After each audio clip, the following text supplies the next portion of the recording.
Sir recent டைம்ஸில் நீங்கள் சொன்ன அந்த ஸ்டோரி ஸ்க்ரீன் பிளே பற்றி நம்ம பேசணும்னால சொல்கிறேன். ரீசெண்ட் டைம்ஸில் ஒரு அக்யூசியேஷன் ஒன்று வந்துகிட்டே இருக்குது சார். என்ன அப்படின்னா, ஸ்டோரியை வந்து சரியாக டிஸ்கஸ் பண்ண மாட்டாங்க. ஸ்க்ரீன் பிளே வந்து பழைய மாதிரி ஒரு டீம் போட்டு ஒரு ஏடிஸோ இல்லை இதில் அனுபவம் வாய்ந்தவங்களை வச்சு டிஸ்கஸ் பண்ணும்போது நல்லா இருந்துச்சுட்டு அந்த ட்ரெண்டு குறைஞ்சிருச்சு. அதுதான் இதுக்கெல்லாம் ரீசனா சார்? 100% குறைஞ்சிருக்கு சார். நீங்கள் முன்னெல்லாம் ஸ்கிரிப்ட் ஒர்க் பார்த்தீங்க அப்படின்னா, நீங்கள் ஸ்கிரிப்ட் ரைட்டர் இருப்பாங்க, ஸ்க்ரீன் பிளே ரைட்டர் இருப்பாங்க, டைலாக் ரைட்டர் இருப்பாங்க, டைரக்ஷன் டிபார்ட்மெண்ட் இருப்பாங்க. சேர்ந்து பண்ணுறதா ஒரு சினிமா.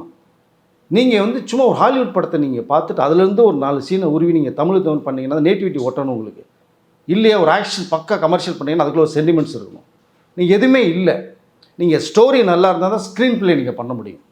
நீங்கள் நிறைய பெரிய பட்ஜெட் படங்கள் இந்த வருஷம் வந்ததெல்லாம் நீங்கள் பார்த்தீங்கன்னா எல்லாமே தோல்வியில் சந்தித்த படம். எல்லாம் விமர்சனங்கள் கடுமையான ரிவ்யூ வாங்கின படங்கள் எல்லாம் மிக்சட் ரிவ்யூவாது போயிடுது.